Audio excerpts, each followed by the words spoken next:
Notre invité Aurore Berger, députée La République En Marche des Yvelines, porte-parole du groupe La République En Marche à l'Assemblée nationale. Bonjour. Bonjour. Merci d'être avec nous, c'est une première pour vous. Moi j'aime bien les nouveaux députés, les nouveaux ministres qui viennent me voir.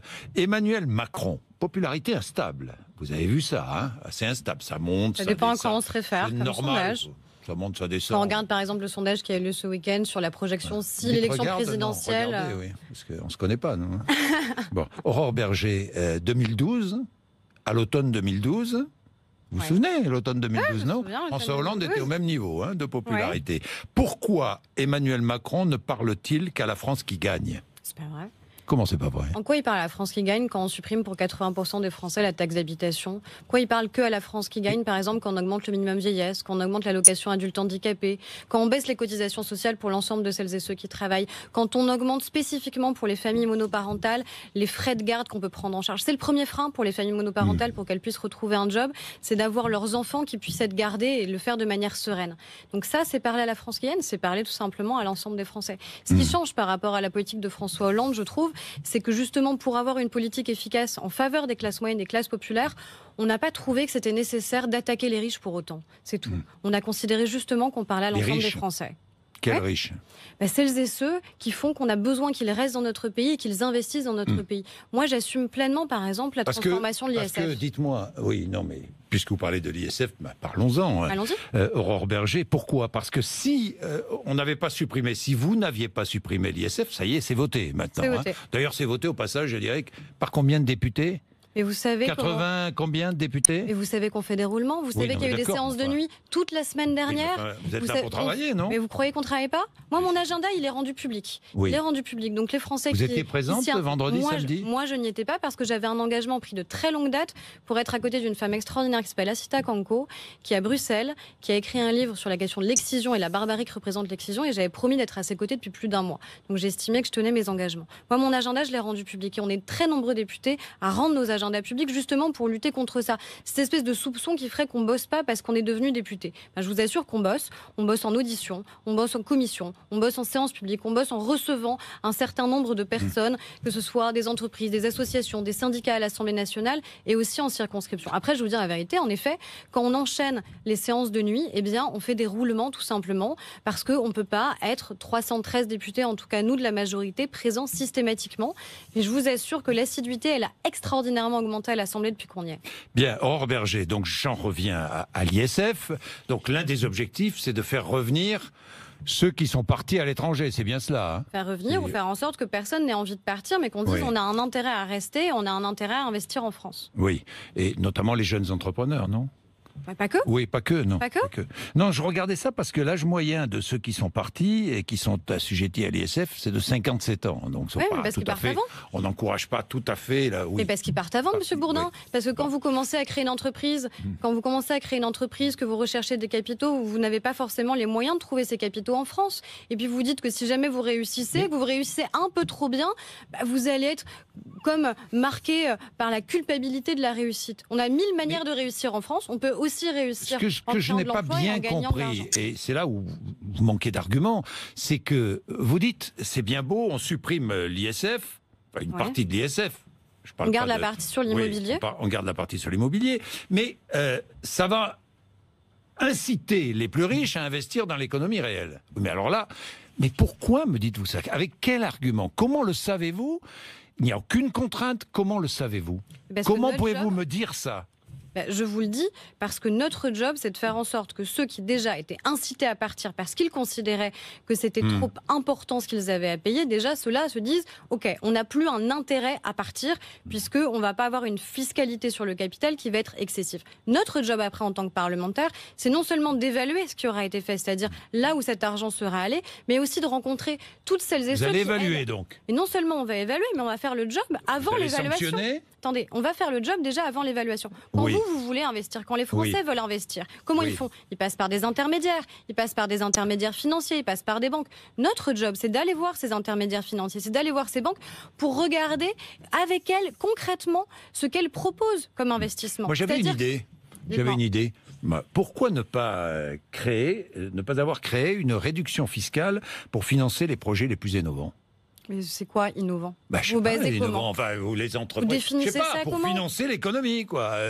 Financer l'économie, il y a des entreprises qui vous paraissent peut-être pas innovantes, mais qui sont des entreprises réelles, des petites industries dans notre pays, qui veulent par exemple acheter des machines-outils et ça coûte extrêmement cher, c'est facilement 200 000, 300 000 euros. Alors on crée une réduction fiscale pour ces entreprises. Vous savez que 2 tiers des chefs d'entreprise ne vous croient pas? Vous avez besoin, Monsieur Bourdin, qu'il y ait de l'argent qui soit investi dans notre pays. On n'arrête pas de comparer la France à l'Allemagne. Et qu'est-ce qu'on compare quand on compare ces deux pays? On compare notamment la taille de nos entreprises, en disant que les PME françaises, elles sont de trop petite taille. Elles sont de trop petite taille parce qu'il n'y a pas assez d'argent qui est investi. Et donc, à un moment, elles n'atteignent pas un seuil critique qui est nécessaire pour créer plus d'emplois, pour exporter. C'est ça qu'on fait. Alors oui, en effet, moi, je suis pas pour aller fliquer les gens. Parce que si vous envoyez comme signal le fait que, ok, on va supprimer l'ISF sur la partie du capital, par contre, on va vous fliquer matin, midi et soir pour savoir où vous investissez, les gens y reviendront pas. C'est ça qui va se passer. Moi, je veux que ces gens-là aient un intérêt à revenir ou un intérêt à rester et se dire qu'ils ont intérêt à être ces fameux premiers de cordée dont parlait le président de la République. Ah bah tiens, je vais vous parler de la cordée. Oui, parce j'ai entendu certains députés socialistes s'amuser avec cette image de la cordée. Il y a la cordée de ceux qui grimpent et puis il y a ceux qui restent en bas aussi. Oui. Dans un pays, les plus modestes. Mais quand vous avez une cordée, en effet, vous avez besoin que chacun marche. C'est-à-dire, il n'y a pas que le premier de cordée qui doit marcher. Il doit tirer. Enfin, c'est vrai que si le dernier reste assis, c'est un problème. Et c'est pour ça, justement, qu'on fait une politique en faveur de l'ensemble des Français. Ce que je vous disais tout à l'heure, quand vous baissez les cotisations sociales pour l'ensemble des Français, ça veut dire que chacun va marcher aussi au même rythme. C'est ça qui est important. Moi, ce que je vois, c'est surtout que les oppositions, elles ont franchement envie de rester assises. C'est ça, en tout cas, ce qu'elles sont en train de faire. Elles font de l'obstruction parlementaire et elles restent assises. Nous, on a besoin d'avoir des gens qui avancent. Les heures supplémentaires défiscalisées, c'est pour quand ? On l'a dit, ce sera dans le quinquennat. Donc c'est un engagement qu'on a pris. Avant 2022, donc. Avant 2022, vous avez vu qu'on respecte nos engagements. On verra. Je ne peux pas vous donner une date. Mais pas à moi vous de le ferez. Une date. C'est un engagement qui a été pris. Vous le donc ferez. Ce sera un engagement tenu depuis le début. Je sais que c'est un peu nouveau, mais depuis le début, on tient les promesses que nous avions édictées pendant la campagne. Alors vous tenez les promesses, très bien. Budget de la sécurité sociale demain. On est bien d'accord. Les prothèses dentaires et auditives remboursées à 100%, c'est pour quand? La promesse sera tenue? On l'a dit, d'ici la fin du quinquennat, la ministre l'a réaffirmé, auditives et dentaires, parce qu'il ne faut pas que les gens ne se soignent pas à cause justement du coût que ça peut représenter, avec surtout un grand plan qu'on va faire sur la question de la prévention. C'est pour ça, par exemple, qu'on met en place l'obligation vaccinale. On a aujourd'hui des enfants qui meurent parce qu'on n'a pas une couverture vaccinale suffisante. Et c'est important de le rappeler parce qu'on voit de tout traîner sur ce sujet-là. On a des tests complotistes régulièrement, les réseaux sociaux en sont inondés sur le sujet, sauf que moi je suis pas médecin, donc je me fie tout simplement à la communauté scientifique et médicale qui dit qu'on a besoin d'avoir une couverture supplémentaire vaccinale dans notre pays pour protéger l'ensemble des Français. Le CETA, donc ça aussi c'est notre santé qui est concernée indirectement, est-ce que vous ratifierez le traité ? On a demandé à ce qu'il y ait un cadre précis de mise en œuvre. Mais là aussi, il ne faut pas avoir tous les fantasmes en tête. Quand vous importez des produits, quelles sont les règles sanitaires qui comptent? C'est les règles sanitaires du pays qui importent. En clair, ça veut dire que si on importe des produits, par exemple, issus de l'industrie agroalimentaire, vous n'aurez pas demain du bœuf aux antibiotiques qui sera importé. Parce que c'est les règles sanitaires de la France qui vont compter. Ce qui est sûr, et ce que ça démontre sur le CETA, c'est que l'Union européenne, si elle veut à nouveau justement être souhaitée, qu'il y ait à nouveau une adhésion à elle, on ne peut plus continuer à avoir des traités qui sont négociés comme ça en catimini. Parce qu'il y a des députés, La République En Marche, qui sont prêts à ne pas ratifier. J'en avais un l'autre jour en direct, Mathieu Orphelin. Je sais que c'est un débat qu'on a. Oui, prêt à ne pas ratifier ce traité. Mais on le sait parce qu'on a dans ce traité des enjeux qui sont importants. Notamment sur l'agriculture, sur le porcin, on sait qu'on a des sujets à traiter. Sur la question écologique, on a des sujets. Donc, il faut que le cadre de mise en œuvre de ce traité soit un cadre extrêmement vigilant. Et les multinationales qui pourront ne pas répondre de leurs actes devant les États? Je vous le dis encore une fois, sur le CETA... Est-ce qu'il faut revenir sur ce point précis qui est essentiel? Essentiel, Aurore Berger. Vous savez ce qui est essentiel et ce pourquoi le CETA a été mis en place? C'est qu'on a un déficit extérieur de la France qui est abyssal. Si, mais M. Bourdin, c'est ça qui est important quelle aussi. Est la priorité? Le déficit extérieur de la France ou la santé des Français? Mais attendez. Ou l'indépendance de la France? Quelle est la priorité, Aurore Berger? Il y a plusieurs priorités quand vous êtes au gouvernement ou que vous êtes en responsabilité, que vous êtes en charge de voter la loi. Non, la priorité, c'est de faire en sorte que les Français aient un emploi, que les Français aillent aille bien, que les Français puissent se soigner. Je ne peux pas hiérarchiser ces priorités. Moi, j'ai envie, en effet, qu'on sorte du chômage de masse. J'ai envie que les gens aient les moyens de pouvoir être soignés. Les multinationales iront devant un tribunal au lieu d'aller devant les États et de répondre de leurs actes devant les États. Monsieur Bourdin, moi je vous explique juste pourquoi à un moment... Est-ce que vous acceptez ce point? Est-ce que vous l'acceptez? Encore une fois, je vous ai répondu sur le sujet. On met en œuvre, on est en train de travailler sur le cadre de mise en œuvre du CETA. Tout n'est pas abouti puisqu'on est en train de travailler sur ce cadre de mise en œuvre. Je vous dis aussi que sur les règles sanitaires... Pour remettre en question ce point précis... Attendez, c'est important. Les règles sanitaires qui s'appliquent sont celles de l'État qui importe des produits. Personne n'imposera aux Français des règles sanitaires qui ne sont pas les nôtres. Je vous parle, quand il y a conflit, la multinationale ne répondra plus de ses actes devant la France, l'État français. Est-ce que vous acceptez ce point, oui ou non? Je vous dis que je n'ai pas à vous répondre moi. On est en train de travailler. Vous êtes député. Oui, on est en train de travailler. De votre groupe. Mais justement, je suis porte-parole d'un groupe, donc je m'exprime pas juste en mon nom propre. Je m'exprime aussi au nom de l'ensemble du groupe. Et c'est pour ça que nous, on est en train d'y travailler pour définir quel est le cadre d'application, de mise en œuvre du CETA. Moi, ma parole, en effet, vous l'avez rappelé, elle n'engage pas que la mienne. Donc, je peux avoir des opinions personnelles, mais quand vous m'interrogez en tant que porte-parole, moi, je vous délivre aussi la parole qui est celle du groupe. Donc, le groupe ne répond pas à la question. Le groupe vous dit qu'il travaille, qu'il est au travail pour définir un cadre qui est acceptable pour la mise en œuvre du CETA. Mais justement, rassurez-vous, Roland Lescure, l'ensemble des parlementaires qui sont notamment dans la commission des affaires économiques, Mathieu Orphelin, que vous savez citer, et qui a un rôle essentiel sur ces questions environnementales, avec Barbara Pompili par exemple aussi, on travaille tous ensemble pour définir ce cadre commun d'application. Et en tant que parlementaire, on sera extrêmement vigilant. Ce que ça démontre, encore une fois, c'est que l'Union européenne, si elle veut à nouveau créer de l'adhésion à elle, ne doit plus comme ça négocier en catimini. Le Canada a négocié de manière extrêmement ouverte. Les citoyens étaient informés de ces négociations. Nous, le problème, c'est qu'on a progressivement découvert ce qui était en train de se passer. Parlons des agressions sexuelles et des femmes victimes d'agressions sexuelles, de harcèlement. Le député La République En Marche de Moselle, Christophe Arendt, plainte pour harcèlement sexuel et agression sexuelle. Son ex-assistante qui a déposé plainte, pourquoi n'est-il pas suspendu? Parce qu'il y a une présomption d'innocence dans notre pays. Qu'est-ce que vous voulez qu'on fasse? Vous voulez qu'on applique une présomption de culpabilité sur quelqu'un? La suspension, ça laisse la justice faire son travail. Moi, je pense que la justice peut faire son travail. C'est-à-dire qu'il va continuer, ce député, à se prononcer sur... Pour vous, il n'y a pas de culpabilité, c'est la présomption d'innocence d'innocence avant tout. Ce sujet, ce sujet, il est important. Oui. Moi-même, d'ailleurs, j'ai participé à celles qui ont pu témoigner via un hashtag ou autre, ou à recevoir la parole de celles qui avaient besoin de témoigner. On a besoin que la parole des femmes soit entendue. C'est essentiel. On est d'accord. On a besoin que la parole des femmes se libère. On a besoin qu'elle soit jugée crédible. Pour cela, c'est la justice qui doit travailler. Là, en l'occurrence, la justice est saisie. C'est à la justice de dire est-ce que ces faits ont été avérés. Et dans ces cas-là, la plus grande des sévérités devra s'appliquer. Et évidemment, il ne pourra plus en aucun cas être membre de notre groupe. Mais si on veut que la parole soit crédible, alors on ne peut pas appliquer une présomption de culpabilité. Mais la suspension, c'est pas une présomption de culpabilité. De fait, si, parce que vous dites qu'il est entaché.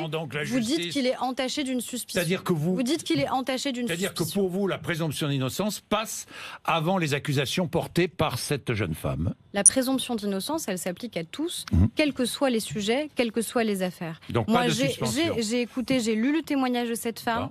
Si jamais les faits sont avérés, ils sont extrêmement graves. Et je suis heureuse qu'elle se soit sentie suffisamment courageuse et libre pour non seulement témoigner, mais également porter plainte. On a un cadre à l'Assemblée nationale aussi qui permet de le faire. On a un référent qui existe au sein de l'Assemblée nationale pour les collaboratrices et les collaborateurs, éventuellement, ça devait arriver.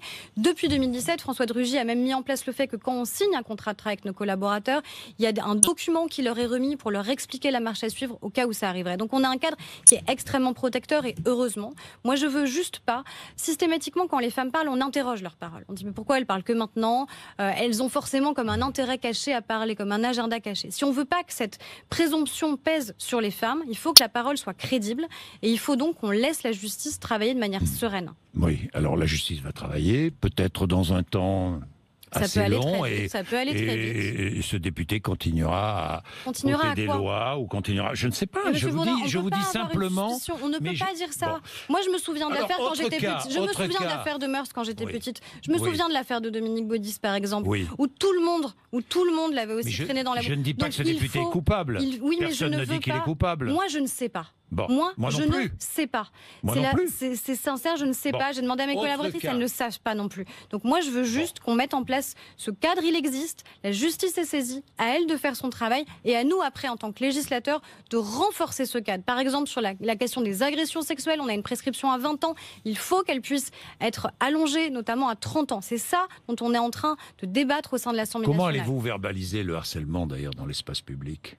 Mais justement, il faut qu'on caractérise ce qui relève du harcèlement sexuel et travailler, que ce soit avec la garde des Sceaux, que ce soit avec le ministre. La garde des Sceaux commence à s'exprimer publiquement, d'ailleurs, sur ce point et sur d'autres. En tout cas, elle va porter avec la secrétaire d'État ce projet de loi et avec le ministre de l'Intérieur aussi. Parce que la question, c'est comment on forme des agents qui puissent demain aller caractériser. Malheureusement. Autre chose à faire, vous savez, c'est quand même important quand on sait qu'en France, 100% des femmes considèrent qu'elles ont déjà subi du harcèlement sexuel dans les transports. Mais on est d'accord. C'est pas un sujet mineur. On est d'accord, mais c'est pas un sujet mineur, mais la police a tellement de choses à faire. C'est à nous justement il va bien falloir que vous trouviez des solutions. 10 000 policiers et gendarmes recrutés pendant le quinquennat. Je pense que ça va aider à faire en sorte que notre police soit renforcée et soit plus effective encore qu'elle ne l'est sur le terrain. J'ai 2 questions. À propos toujours des députés de La République En Marche. Claire Aupetit est interdite par la justice de gérer une entreprise. Incompétence.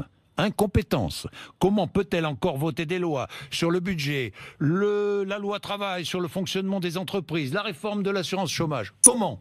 Expliquez-moi. Parce qu'elle a été élue députée. Même incompétente pour gérer un commerce ou une entreprise. Elle n'a pas été jugée incompétente pour être parlementaire.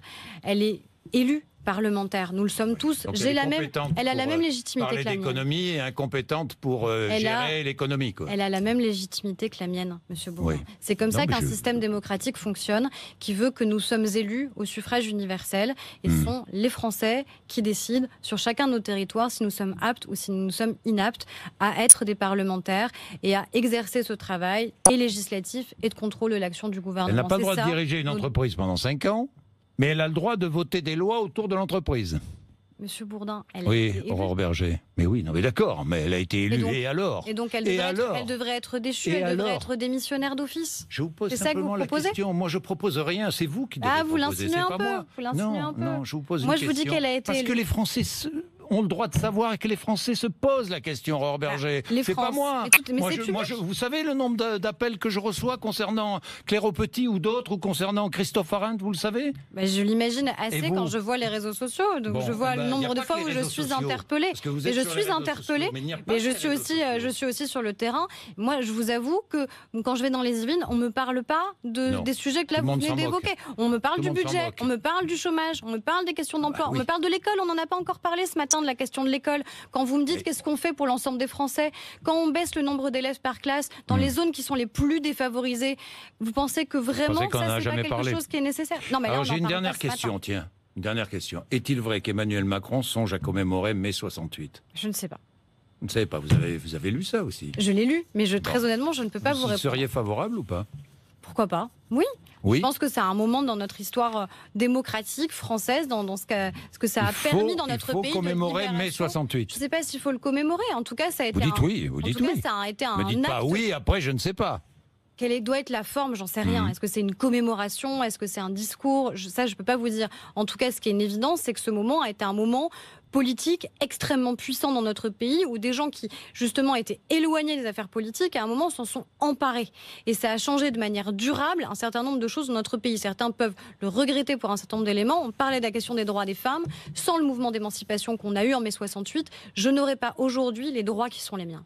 Merci Aurore Berger. Il est 8h55, RMC, BFM TV.